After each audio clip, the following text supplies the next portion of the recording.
ఆకివీడు రామాలయ నిర్మాణానికి వ్యతిరేకంగా జడా శ్రవణ్ కుమార్ కోర్టులో పిటిషన్ వేశారు. ఫైనల్గా అయితే సుప్రీంకోర్టు దాన్ని కొట్టివేయడం జరిగింది. పూర్తి క్లియరెన్స్ అయితే వచ్చింది. ఈ నేపథ్యంలో ఇక్కడ గన్నవరం సమీపంలో ఉన్న ఆశ్రమంలో రామాలయానికి సంబంధించిన శిలా పలకాలన్నీ సిద్ధం చేస్తూ ఉన్నారు. మరికొన్ని రోజుల్లోనే అక్కడికి షిఫ్ట్ చేసే అవకాశాలు కూడా ఉన్నాయి.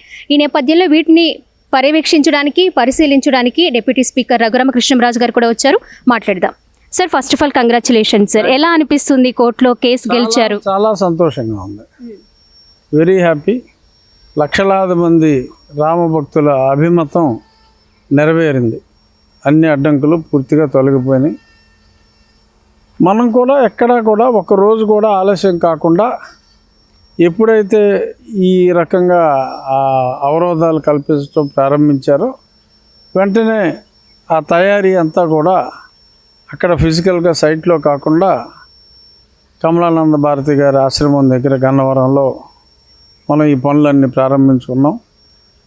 75% పనులన్నీ కూడా పూర్తయిపోయినాయి. ఇక్కడ చూస్తున్నారు కదా, మొత్తం యాజ్ పర్ ద డిజైన్ 75% పైన ఒక టాప్ పోర్షన్ ఒకటే పెండింగ్ ఉంది. అది కూడా ఇంకొక 20 రోజుల్లో పూర్తయిపోతుంది. అక్కడ ఫౌండేషన్లో కొన్ని వర్క్స్ పెండింగ్ ఉన్నాయి. ఆ పనులు ఈరోజే ప్రారంభించాం. 5 రోజుల్లో పనులు అవుతాయి. తర్వాత క్యూరింగ్కి ఒక 10 రోజుల సమయం పడుతుంది. మోస్ట్లీ ఆగస్టు 15 తర్వాత ఇక్కడి నుంచి 1 by 1 ఈ లోడ్స్ అన్నీ అక్కడికి తీసుకువెళ్ళటం. ఏ రోజుకి ఆ రోజు తీసుకువెళ్ళింది డిజైన్ ప్రకారం కింద నుంచి ఒక 21 లేయర్స్ ఉన్నాయి. లేయర్ వైజ్ ఇక్కడి నుంచి తీసుకువెళ్ళటం, అది ఎరెక్షన్ చేయటం. సో యుద్ధ ప్రాతిపదికనే పనులు చేస్తాం. నవంబర్ నెలాఖరు నాటికి పూర్తి చేయాలనేది మా శిల్పులు టార్గెట్గా పెట్టుకున్నారు. ఖచ్చితంగా అయిపోతుంది. సార్, ఈ కోర్టు క్లియరెన్స్ ఇచ్చిన తర్వాత జడా శ్రవణ్ కుమార్ ప్రెస్ మీట్ పెట్టి జగన్ని ఉద్దేశించి అలాగే వైసీపీ కౌన్సిలర్లకు సంబంధించి కొన్ని మాటలు అయితే ఆయన చేశారు. మీరు కనుక సపోర్ట్ చేసినట్లయితే, ఈ కేసు గురించి మీరు మాట్లాడినైతే, ఇన్వాల్వ్మెంట్ ఉండినట్టయితే నేను కేసు గెలిచేవాడిని అన్నట్లుగా మాట్లాడారు. దీనిపై మీ అభిప్రాయం సార్? మరి ఆయన ఎందుకని మాట్లాడారు? ఎందుకంటే వైఎస్ఆర్ కాంగ్రెస్ పార్టీ కౌన్సిలర్సు ఆకివీడు సమావేశంలో, సర్వసభ్య సమావేశంలో ఎవరో ఒకళ్ళిద్దరు తప్ప అందరూ కూడా మద్దతు ప్రకటించారు. అక్కడ మున్సిపల్ చైర్మన్ కూడా వైఎస్ఆర్ కాంగ్రెస్ పార్టీయే.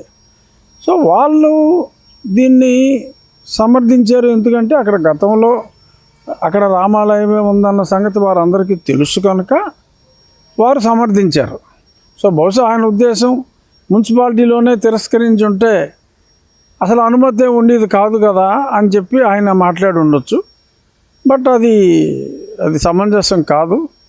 ఎందుకంటే ఏ పార్టీ వాళ్ళైనా ఎవరికైనా హిందువులందరికీ రాముడు దేవుడే. అక్కడ రామాలయం ఉందన్నది అందరికీ తెలిసిందే. కొందరు తెలిసి కూడా తెలియనట్టుగా బుకాయిస్తున్నారు తప్ప అక్కడ ఉందనేది రికార్డ్స్లో ఉంది. విగ్రహాలు ఉన్నాయి, ఇక కాదనడానికి ఏమీ లేదు అక్కడ. సో అంటే నిన్న వారు అన్నది వైఎస్ఆర్ కాంగ్రెస్ పార్టీ కౌన్సిలర్సు తీర్మానాన్ని మద్దతు ఇచ్చి ఉండకపోతే అన్న ఉద్దేశంలో ఆయన మాట్లాడి ఉండొచ్చు. బహుశా అదే మాట్లాడినట్టున్నారు. సో దానికి ఏదేమైనా అయింది. క్లయింట్స్ తరఫున ఆయన ప్రయత్నం ఆయన చేసుకున్నారు. అంతిమంగా నిజం గెలిచింది. సార్, మీరు మొదటి నుంచి కూడా ఈ కేసు ఏదైతే పిటిషన్ వేశారో జడా శ్రవణ్ కుమార్, అప్పటి నుంచి కూడా ఎలా అయినా సరే గెలిచి తీరుతాం, రాముడు గెలిపిస్తాడు, రాముడే గెలుస్తాడని ఒక ధీమా వ్యక్తం చేశారు. ఏంటి సార్ అంత కాన్ఫిడెన్స్ ఏంటి? ఏమీ లేదు, ఎందుకంటే నిజం గెలుస్తుందన్న నమ్మకం అంతే. ఇప్పుడు అక్కడ గుడి ఉందన్నదే నిజం. 40 సంవత్సరాలుగా కరెంటు బిల్స్ అన్నీ రామాలయం పేరు మీదే బిల్స్ పే చేస్తున్నారు. అవన్నీ కూడా రికార్డ్స్ ప్రకారం ఉన్న నిజాలు. అక్కడున్న వైఎస్ఆర్ కాంగ్రెస్ పార్టీ అయినా, తెలుగుదేశం అయినా, ఏ పార్టీ వాళ్ళైనా అబద్ధాలు అయితే చెప్పలేరు కదా. రికార్డ్స్లో అంత క్లియర్గా ఉన్నప్పుడు సో వాళ్ళు ఉన్న నిజాన్నే చెప్పారు. సో గుడి కట్టుకుంటానికి మాకు అభ్యంతరం లేదని చెప్పి తెలియజేశారు. దానికి వారి మీద నిందలు వేయటం అనేది సమంజసం కాదు. ఫైనల్గా ఏం చెప్తారు సార్ ఆకివీడు రామాలయ ప్రాంతం చుట్టుప్రక్కల ఉన్న వాళ్ళ హిందువులందరికీ మీ తరపున ఏం చెప్పాలనుకున్నారు ఈ సందర్భంగా? అంటే చుట్టుపక్కల ఉన్న హిందువులకే కాదు, చుట్టుపక్కల ఉన్న అన్ని మతాల వారికి కూడా అందరికీ నేను చెప్పేది ఒకటే, మీ మతాన్ని మీరు ప్రేమించండి, అన్య మతాల్ని గౌరవించండి. ఇదే నేను చెప్పేది. సార్ ఈ నేపథ్యంలో ఈ ప్రయాణం అంతట్లో కొన్ని వ్యతిరేకతలు కూడా వ్యక్తమయ్యాయి, మీరు కూడా ఫేస్ చేశారు అవి, అంటే మతాల మధ్య చిచ్చు పెడుతున్నారు, ఇలా రకరకంగా ఆరోపణలు ఎదుర్కొన్నారు మీరు. ఫైనల్గా ఈ సక్సెస్ అనేది సాధించారు, అది కూడా ప్రజల విజయం కూడా ఉంది, మీరు పోరాటం చేసిన విజయం కూడా ఉంది అనిపిస్తుంది. మీరేమనుకుంటున్నారు సార్, మీకేమనిపిస్తుంది? ఇది ఖచ్చితంగా నేను అనుకునేది ఇది కేవలం ప్రజల విజయం, రామ భక్తుల మనోబలానికి దక్కింది ఈ విజయం. ఎందుకంటే దేవాలయం కూడా నేను ఒక పిలిపించాను అంతే, పిలిపిస్తే వారం రోజుల్లోనే ఆ మొత్తం నిధులన్నీ భక్తులే సమకూర్చుకున్నారు. ఇది రామ భక్తులు రామాలయం ఉన్న రామాలయం స్థానే కనీసం కొన్ని శతాబ్దాల పాటు నిలిచి ఉండేలాగా ఇప్పుడు కడుతున్నాం. సో అది రామ భక్తుల విజయంగానే నేను భావిస్తున్నా. నా విజయం కాదు, శ్రవణ్ కుమార్ గారి పరాజయము కాదు, ఇది రామ భక్తుల విజయం, రాముని విజయం. ఫైనల్గా డేట్ ఒకటి, మంత్ ఒకటి మనం భక్తులకి చెప్పాలి అంటే నవంబర్ డిసెంబర్ ఆ టైంలోగా అయిపోతుందా సార్? ఖచ్చితంగా అంటే ముహూర్తాలు చూడాలి. నవంబర్ నెలాఖరు నాటికి ఖచ్చితంగా పూర్తి చేస్తాం. ఇంకా నేను పండితులతో నిన్నే కదా అది వచ్చింది, ఇది ఆగం పండితులతో మాట్లాడి డిసెంబర్లో మంచి ముహూర్తాలు ఉంటే డిసెంబర్లోనే ప్రారంభం, కొంచెం గ్రాండ్గా చాలామందిని కూడా పిలిచి, అది ప్రాంగణం చిన్నదైనా చక్కటి రామ మందిరం అయితే కడుతున్నాం.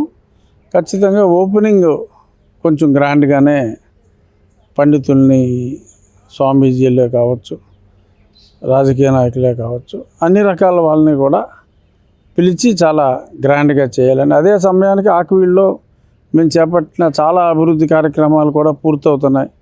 ఆల్మోస్ట్ ఆ టౌన్ అంతా కూడా సిమెంట్ రోడ్లు వేయటం జరుగుతుంది, మంచి బైపాస్ రోడ్ కంప్లీట్ అవుతుంది.